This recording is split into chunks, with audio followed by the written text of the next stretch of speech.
com essa galera aí, rola mó love, né? Relação, né? É. Então existem cultos e... Até para invocar isso daí. E você vê em filmes, né? Não sei o quanto disso pode ser verdade, dessas relações nascem pessoas aqui que têm papéis importantes no mundo das trevas, não é? Exato, igual na mitologia grega. O cara é filho de Zeus, pô. Não, mas são feitos em rituais com esses demônios. É. Eu não sei se os demônios incorporam alguém. Não. O procedimento não é assim, não. Eles aparecem mesmo? Pode acontecer isso que você falou. Um cara possuído engravidar uma mulher. No advogado do diabo, não tem um negócio desse? Você sabia que eu tô investigando essa história? Qual? O do filme? Do filme e relacionando a tudo isso. E tem tudo a ver, porque Você assistiu, né, Homer, esse filme? É obrigatório. Sim, é muito bom. O que eu tô investigando, cara? Advogado do diabo e tudo a ver com Enoque. Tá. Anjo ou demônio engravidando mulher. Certo. Cara... Porque lá ele tem relação com a mulher dele? Ele estupra a esposa. Cara, é verdade. Que é a Scarlett Johansson, não. Como é que é o nome dela?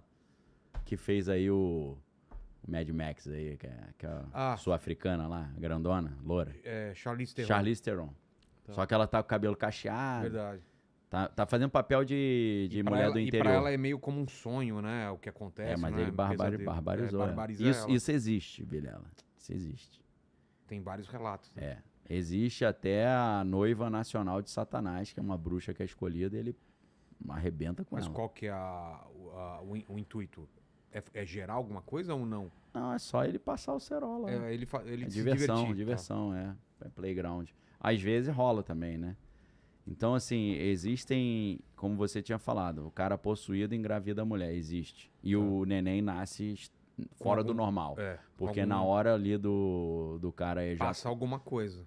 Foi soltado uma eletricidade que gerou uma mutação genética no espermatozoide. Mas nos ritos de fertilização, são os ritos mais antigos que existem, né? A galera geralmente fala assim que a profissão mais antiga é mulher de programa. E talvez um dos cultos mais antigos são os cultos de fertilização, que são os bacanais. Começa assim, né? Culto de fertilidade. Por quê? Porque a galera dependia da terra para comer. Se a terra não produzisse, o cara passava fome. Então ele pedia para os deuses ali, poxa, traga prosperidade e fertilidade para a terra. Aí os deuses falavam, vamos fazer melhor? Eu desço aí, a gente faz uma festa aí, já ninguém é de ninguém. Então, assim, os cultos de Eleusis na Grécia, os cultos das Saturnálias em Roma, os cultos ao deus Baco, que são as bacanalhas, por isso que é bacanal, né? Então, são os cultos de fertilização. Nesses cultos que acontecem fertilizações mesmo, mulheres saem grávidas, como é que é o sistema? Primeiro, esses seres espirituais se apresentam de uma forma feminina e o cara tem uma relação ali com o ser. O ser pega o espermatozoide, altera e depois o ser assume uma forma masculina e insemina isso na mulher. Tá. Entendeu? Na prática, é uma inseminação artificial, a fertilização in vitro. Entendi. Entendeu? Então eles não trabalham a partir do nada. E eles não têm esperma deles. Eles pegam o esperma mono, alteram e botam na mulher. Aí você começa a viajar. Tem uns caras estranhos assim que pode ter sido fruto disso. O próprio Elon Musk. Viajando, claro. Não, mas, pô, ele tem umas reações meio estranhas, né? Não ele tem um tipo físico estranho também. Ele é meio deformado, né? Total, né? O tórax dele, já viu ele sem camisa? Já. Ele é todo meio empenado, né? Eu vi uma entrevista o entrevistador falou uma coisa meio estranha pra ele. Pegou até mal, assim, parecia que o cara tava dando uma cantada nele. Falou o quê? Mas era um entrevistador que é tipo um cara que tem um canal que bomba demais na Índia. Sei. Porque a Índia também você tem 1,5 bilhão de pessoas, dá pra ter canal monstruoso, né? Você nem conhece aqui. Imagina o Brasil com 1,5 bilhão, né? Inteligência limitada tava com 600 A AdSense da gente tava bombando. Aí, mas pega uma de corpo, assim, ou ele sem camisa. Ele sem camisa na praia. Ele tem um tórax estranho, né? Um pombo, né? Parece um pombo.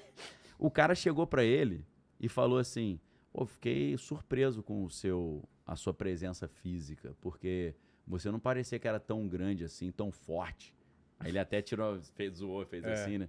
Mas parece que você não tem ideia do tamanho do cara olhando na internet foto. Entendi. Parece que o cara é muito maior do que parece, né? E tem aquelas pessoas que já são grandes, mas elas parecem maiores por alguma coisa. Ele tem alguma coisa diferente. O Silvio Santos era um cara assim, que você viu o Silvio Santos, parecia... Era uma figura que parecia um boneco de cera. Eu não tive o prazer de encontrei ele na rua, cara. Nossa, velho, é muito estranho. Ele tem um porte meio estranho, né? Essa foto nem tá tão estranha. Tem uma que o tórax tá bem pra frente, mas não de forte, assim. Uma coisa meio deformada mesmo, né? E o cara é gigante, né? Tá com o corpo do Homer aí.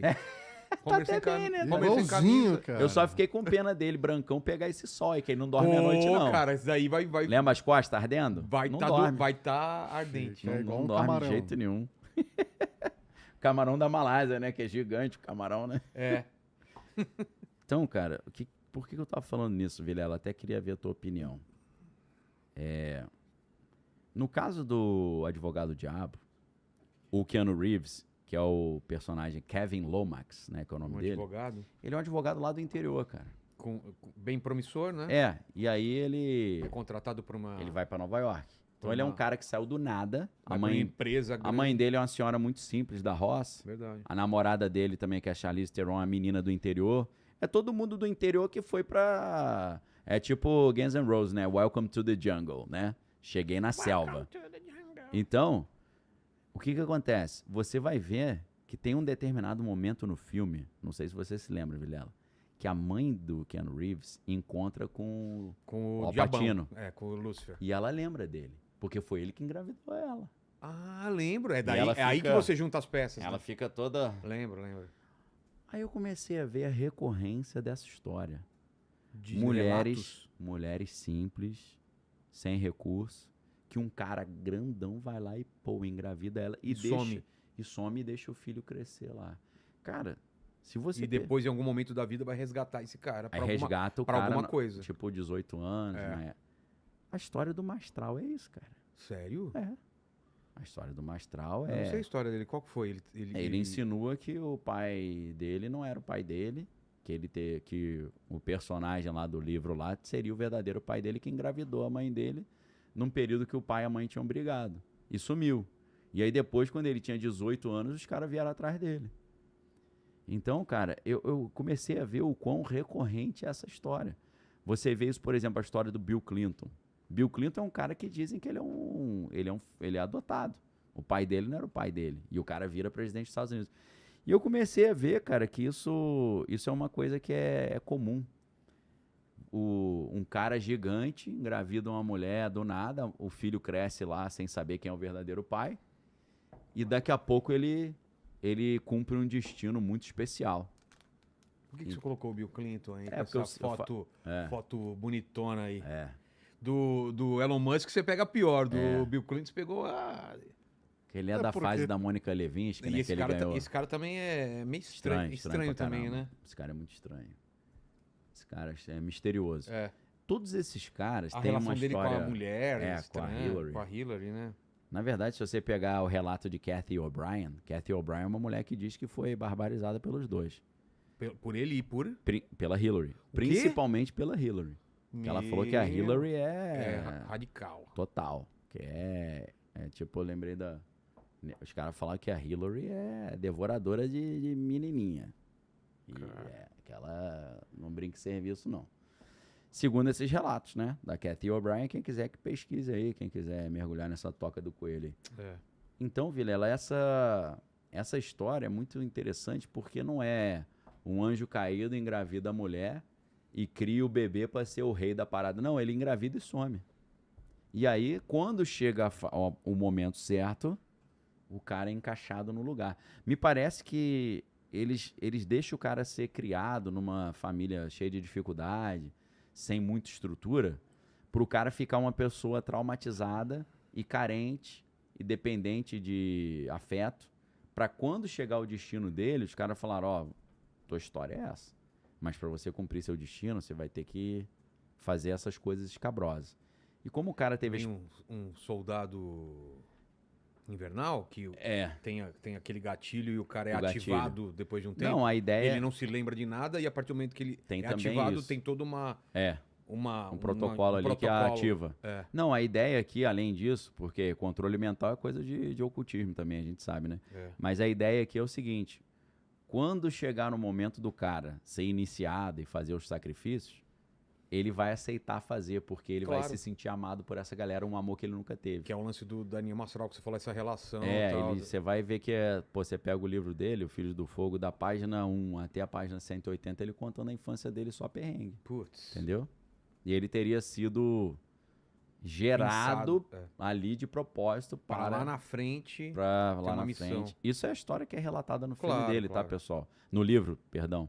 Então, se você pega o Livro do Fogo, volume 1 e o 2, você vai ver que a história é um pouco essa. Que ele foi um cara que foi gerado para fazer uma missão nessa história, mas ele foi deixado abandonado até que quando ele tinha 18, 17 anos, ele foi...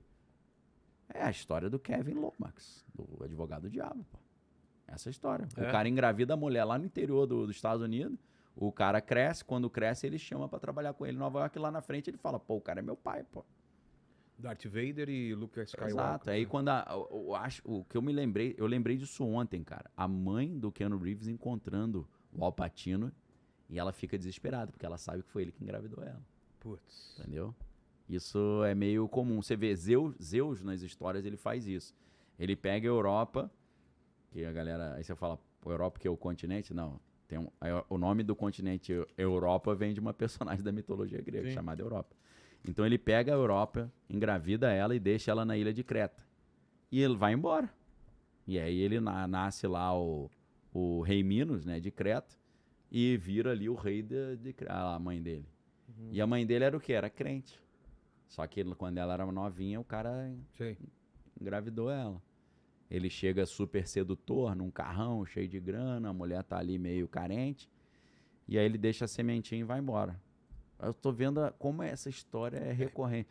E aí eu fui pensando, né, em Bill Clinton, tem uma história parecida. Não, mas você vai lá na mitologia grega, a história é essa. Zeus descia, engravidava e largava lá e ia embora. Depois lá na frente ele, não, eu que sou teu pai. Alexandre o Grande, a história dele é isso. É isso também? É, porque, segundo a lenda, Alexandre o Grande dizia que ele não era filho do Filipe II da Macedônia, ele era filho de Zeus. Que a mãe dele, chamada Olímpia, foi engravidada por Zeus, por isso que ele tinha aquelas habilidades excepcionais todas dele, né? De partir pra guerra sozinho, sem ninguém. Tem essa história, assim, a gente não sabe se Plutarco mentiu, né? Mas nas histórias lá, que você pega da história grega de Plutarco, quando ele faz as vidas comparadas e tal, tem uma história que o Alexandre está numa fortaleza, a fortaleza está cercada, e aí eles não conseguem sair e está começando a faltar comida, né? E aí ele fica revoltado um dia, ele pula lá de cima da fortaleza, em cima dos soldados, maluco. Pô, louco. Só que aí ele vai dizer que como era meio-dia, eu acho, e ele tava com a armadura muito polida, brilhante, quando ele desceu, o negócio achou que era um deus que tinha descido. E aí os caras ficaram com medo de partir pra cima, né? Que eles olharam e falaram assim, quem que é esse cara? O cara desceu voando, né? E aí quando eles viram, ele falou, não, é o Alexandre. Aí a galera partiu pra cima e ele ficou um tempão lutando sozinho com a multidão, cara. E aí a galera veio e tirou ele, né? Poxa. Então, assim, os caras faziam feitos assim, né? Sobrenaturais, se é que as histórias de Plutarco sobre Alexandre são verdadeiras. Então, isso que a gente tá falando do livro de Enoque, que anjos ficaram atraídos pelas mulheres e engravidaram as mulheres, isso é uma das lendas mais antigas que existem e continua existindo até hoje. Ainda continua, né, circulando esse tipo de história. Então, no livro dos Vigilantes, o que acontece? Ele vai revelar que Deus vai julgar a humanidade, vai julgar os anjos, né, pelas suas transgressões. A natureza, né, ela obedece perfeitamente a Deus, enquanto os homens não obedecem, então vai fazer essa distinção entre uma natureza obediente e uma natureza humana desobediente. E aí ele dá o número certinho de quantos anjos caíram nessa queda, que foi uma queda diferente da queda de Lúcifer. Essa foi a queda de Samiasa. A primeira é de Samael. Eu ia falar exatamente isso, você adivinhou o que eu ia falar, porque é parecido o nome, né? Samael. E a primeira foi 1/3 do céu, né? 1/3. Então a gente está falando de talvez bilhões de anjos, né? Aqui são 200 anjos só. 200 anjos que eram os vigilantes, ou sentinelas. Tá. Eles descem do céu. Achei que era menos até. 200. Quase 300, né? Não, eu achei que era tipo 30, assim. 20, entendi. Mais minguadinho. Então eles se apaixonam pelas mulheres e eles fazem um juramento no Monte Hermon, que é um monte muito misterioso que tem lá em Israel. E eles combinam entre eles o seguinte: nós vamos nos rebelar contra Deus fazendo isso. Então você tá junto? É tipo aquela galera que fala, vamos assaltar um banco, se você for, eu vou e tal. Vamos fazer uma besteira aqui. Então, eles combinaram e fizeram um pacto nesse Monte Hermon. Ali, nós vamos abandonar a nossa função celestial e nós vamos tomar esposas humanas, né?